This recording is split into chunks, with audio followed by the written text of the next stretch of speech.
ক্ষমতা যাওয়ার রঙিন স্বপ্ন নিয়ে, তখন আমরা দেখলাম যে তখন তারা বিভিন্ন জায়গায় কথা বলে যে তারা ক্ষমতায় গেলে তারা শরিয়া আইন বাস্তবায়ন করবে না এবং শরিয়া অনুযায়ী দেশ পরিচালনা করবে না।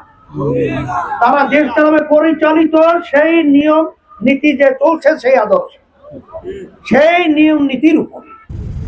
আমাদের কথা হলো যে শরিয়া কাকে বলে? আমরা নামাজ পড়ি, এটাই শরিয়া। আমরা রোজা রাখি, এটাই শরিয়া। আমরা হজ করি, এটাও শরিয়া। আমরা অন্যায় প্রতিবাদে ন্যায়ের পক্ষে কথা বলি, এটাও শরিয়া। কিন্তু দুঃখের মধ্যে বলতে হয় যে প্রচলিত নিয়মে আইনে দেশ পরিচালনা করবে, তখন আমাদের সন্দেহ চলে আসলো যে আসলে বাস্তবতা আমরা যে লক্ষ্য উদ্দেশ্য নিয়ে আমরা পথ চলছিলাম, কিন্তু সেই লক্ষ্য উদ্দেশ্যকে মেলান করে রঙিন স্বপ্ন যারা ক্ষমতার দেখেছে, এদের মাধ্যমে জাতি প্রতারিত হবে, দেশ আবার অনিশ্চয়তার দিকে চলে যাবে। আমরা যে লক্ষ্য উদ্দেশ্য নিয়ে চলছিলাম সেই লক্ষ্য উদ্দেশ্য বাস্তবায়ন হবে না।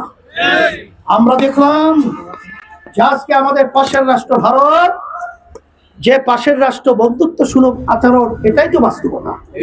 কিন্তু ভারতের আচরণগুলো আমাদের দেশে বন্ধুত্বমূলক সূচক আমরা ইতিহাসে পাই নাই। কিন্তু আমরা দেখলাম গোপনে তাদের সাথে বৈঠক করে, সেটা নাকি একবার নয়,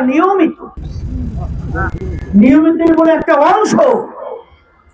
আমরা দেখলাম বিভিন্ন জায়গায় যে তাদের কথা এবং তাদের চিন্তা যারা পরীক্ষিত বন্ধুদের সাথে এবং পরীক্ষিত সাথীদের সাথে প্রতারণা করতে পারে, এরা ক্ষমতায় গেলে বাংলাদেশের জনগণের সঙ্গে প্রতারণা করবে, এটাই হলো বাস্তবতা।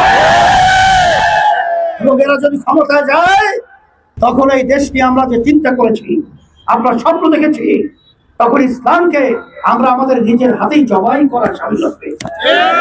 তখন এদের এই প্রতারণার জালে, এদের এই ষড়যন্ত্রের জালে ইসলামী আন্দোলন বাংলাদেশ ক্ষমতায় তারা যাবে আমাদেরকে টেক লাগিয়ে ছিঁড়ে বানিয়ে, এই ধোঁকাবাজদের সঙ্গে আমরা সিঁড়ি হিসেবে ক্ষমতায় যাওয়ার সিঁড়ি হতে চাই না।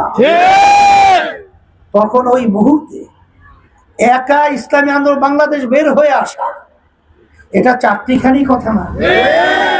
আপনারা যত সহজ মনে করছেন অত সহজ নয়।